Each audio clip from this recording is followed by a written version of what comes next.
Audio 1। पुस्तक का नाम गुणों का परिष्कार ही सच्ची भक्ति। लेखक वेदमूर्ति तपोनिष्ठ पंडित श्री राम शर्मा आचार्य। गुणों का परिष्कार ही सच्ची भक्ति।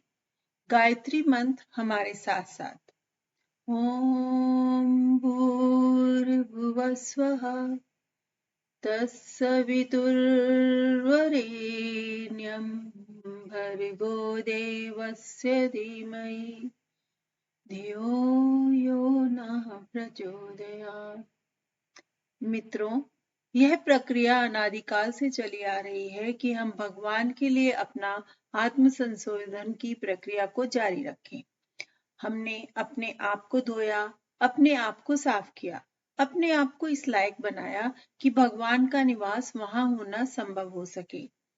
अवगढ़ महाराज ने एक बार पंडित मोतीलाल नेहरू को किसी सलाह के लिए अपने यहाँ बुलाया। उन दिनों वे 1000 रुपया रोज अपनी फीस लिया करते थे। आवागढ़ महाराज के यहाँ जब पंडित जी आए तो उन्होंने क्या काम किया? सबसे पहले अपने नहाने धोने का और टट्टी पेशाब वगैरह जाने के स्थान देखे। उन्होंने देखा कि यहाँ तो दुर्गंध आ रही है। उन्होंने कहा, अरे भाई, हमें बीमार करोगे क्या? यहाँ तो हम नहीं रह सकते। आवागढ़ महाराज ने तुरंत दूसरा इंतजाम किया।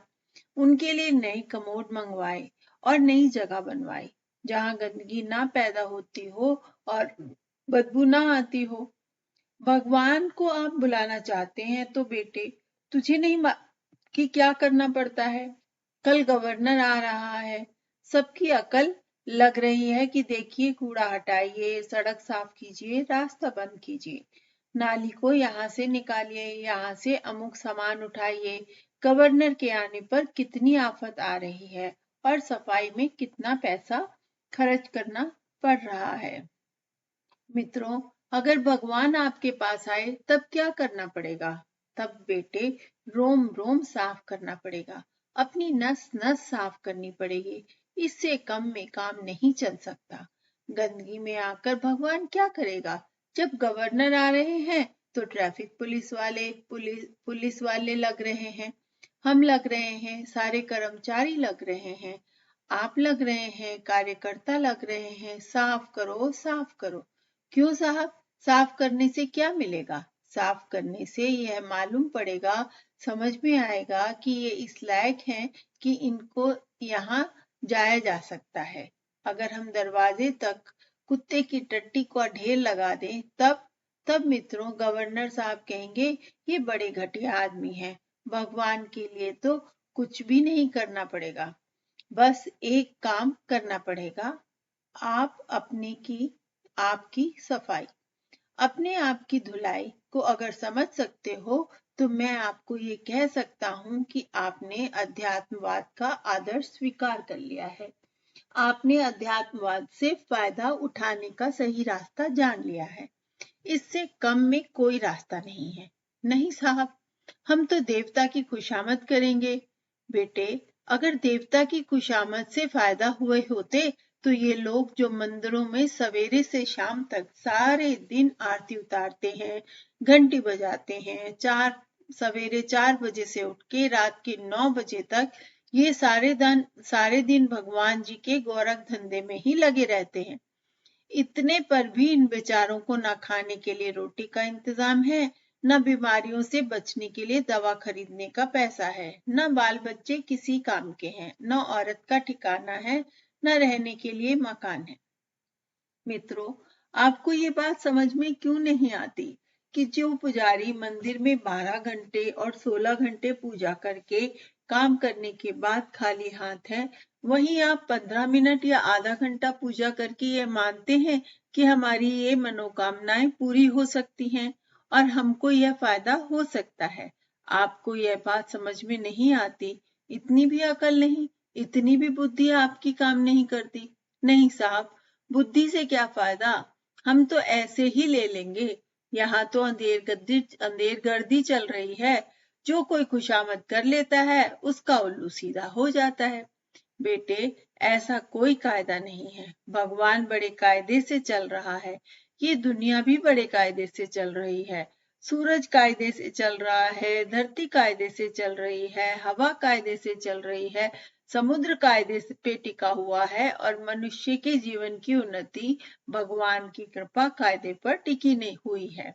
नहीं साहब, बिना कायदे के चल रही है और ऐसे ही जो कोई उनकी खुशामद कर लेता है पा लेता है। नहीं बेटे, ऐसा नहीं है।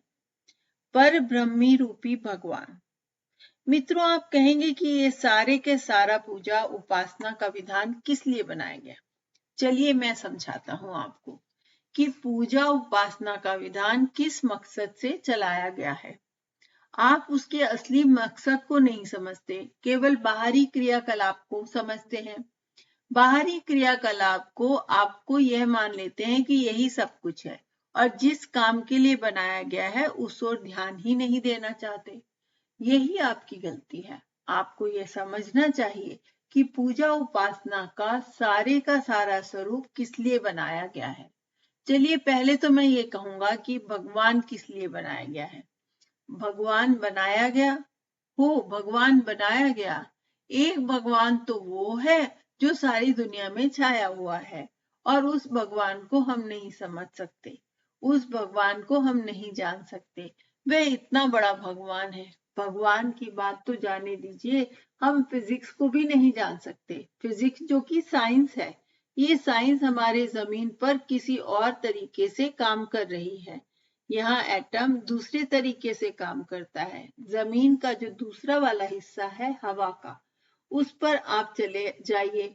वहां का जो एटम है पक्का नहीं, कच्चा एटम है। वहां से आप 2000 मील लगभग 3000 किलोमीटर ऊपर चले जाइए। वहां पर आप एक ऐसी हवा पाएंगे कि पहाड़ के तरीके से आग के शोले जलते हुए कहीं कहीं पर भागते चल रहे हैं। कहीं नीली रोशनी दिखाई देती है, फुलझड़ियां जल रही हैं, कहीं पीली रोशनी दिखाई पड़ती है, कहीं हवा के ऐसे चक्र भंवर जैसे दिखाई दे पड़ते हैं। उन्हें देखकर आप हैरान हो जाएंगे कि हम भूतों की दुनिया में कहाँ आ गए। मित्रों, मैं जमीन की ग्रेविटी की बात कहता हूँ। यहाँ के एटमॉस्फेयर का जो दूसरा वाला हवा का हिस्सा है, वहां की परिस्थितियां और यहाँ की परिस्थितियां अलग हैं। यहाँ की फिजिक्स, यहाँ की हवा का दबाव अलग है। यहाँ की अमुक गैस और अमुक गैस से पैदा होने की प्रतिक्रिया अलग है। जबकि 2000 मील लगभग 3000 किलोमीटर ऊपर के गैस का तरीका, उसका फिजिक्स अलग है। राहु का फिजिक्स अलग है, केतु का फिजिक्स अलग है। जितने भी लोकांतर हैं, सबका फिजिक्स अलग अलग है। आप इस फिजिक्स को तो समझते नहीं, फिर भगवान को क्यों समझेंगे? भगवान बहुत बड़ा है, विशाल है। वह इतना विशाल है कि हम उसका वर्णन भी नहीं कर सकते कि वह कितना विशाल है। हमारी अकल ऐसी है जैसे मक्खी मच्छर के बराबर। हम इस ब्रह्मांड की कल्पना नहीं कर सकते क्योंकि हमारी अकल बहुत कम है। जिस मंदाकिनी में निहारिका में हम लोग रहते हैं, उसमें 10 अरब तारे हैं। वे सब एक एक सूरज के बराबर हैं।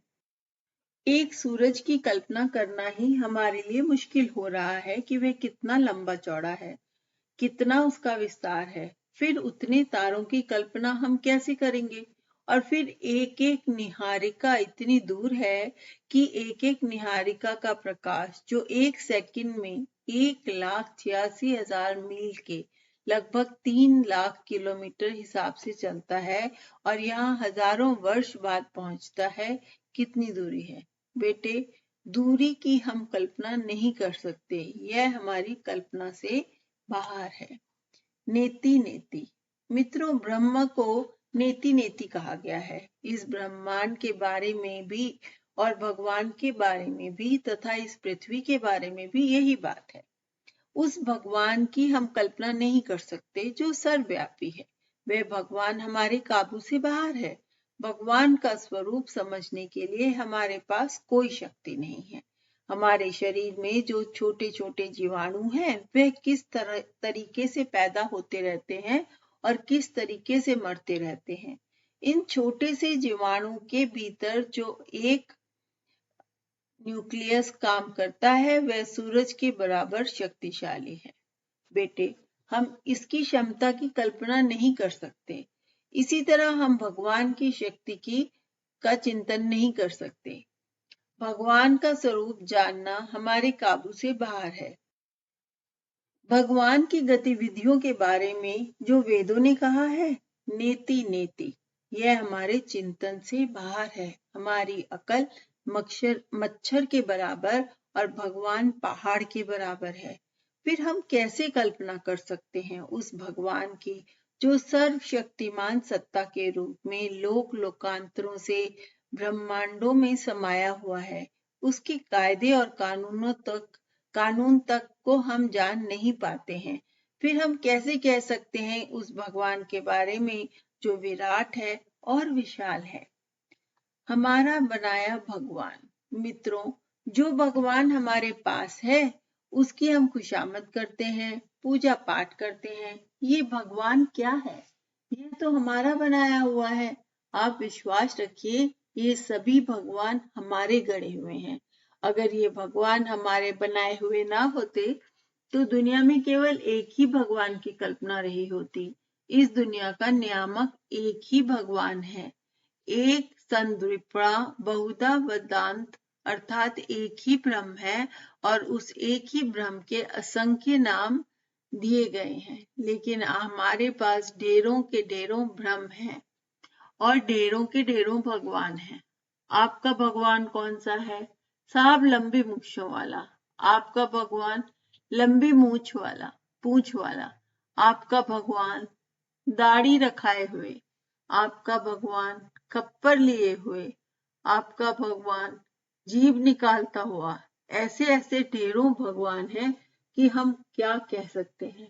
एक भगवान सख्त वेजिटेरियन है। पानी छान कर पीजिए, जीभ हिंसा मत की होने दीजिए, सड़क झाड़ कर चलिए, किसी पर पांव न पड़ जाए। ये है भगवान नंबर 1। अच्छा साहब, ये तो बहुत अच्छे भगवान है। भगवान नंबर 2, बकरी के बगैर काम नहीं चलेगा, मुर्गे के बिना काम नहीं चलेगा, आमलेट या अंडे के बिना काम नहीं चलेगा। ये है नॉन वेजिटेरियन। अरे साहब, आप नॉन वेजिटेरियन हैं या वेजिटेरियन? वेजिटेरियन लोगों ने भगवान को वेजिटेरियन बना दिया है और नॉन वेजिटेरियन लोगों ने भगवान को नॉन वेजिटेरियन बना दिया है। सारे के सारे भगवान जो आपको देवी देवताओं के नाम पर दिखाई पड़ते हैं, यह सब खालिश मनुष्यों के बनाए हुए हैं। यह इसलिए बनाए गए हैं ताकि हमारे ध्यान का उद्देश्य पूरा हो सके, ध्यान को बिखरने से रोका जा सके, ताकि हम जो ध्यान करते हैं किसी न किसी छवि पर उसे रोक सके। कल्पना ने रचा है भगवान को।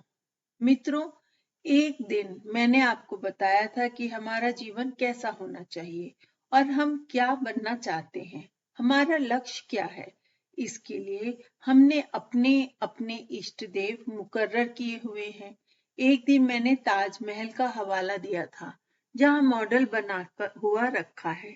एक दिन दयाल बाग का हवाला दिया था, जहां मॉडल बना हुआ रखा है। हम जैसा बनना चाहते हैं, भगवान भी हमने वैसे ही बनाए हैं। ये हमारे बनाए हुए भगवान हैं। जिसकी जैसी मर्जी होती है वह उसे वैसे बना लेता है।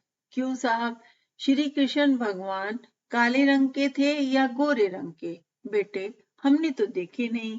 तो साहब, छापे खाने से जो छपे हुए आते हैं वह ऐसे ही भगवान थे। ये भगवान को गोल मटोल चेहरे वाले हैं। शायद असली श्री कृष्ण जो रहे होंगे, आंखें गड्ढे में धसी रही होंगी और हो सकता है श्री कृष्ण भगवान की नाक हमारे जैसी लंबी रही हो। नहीं महाराज जी, श्री कृष्ण भगवान ऐसे थे, कल देखे थे हमने। बेटे, ये हमने कल्पना से बना दिए हैं।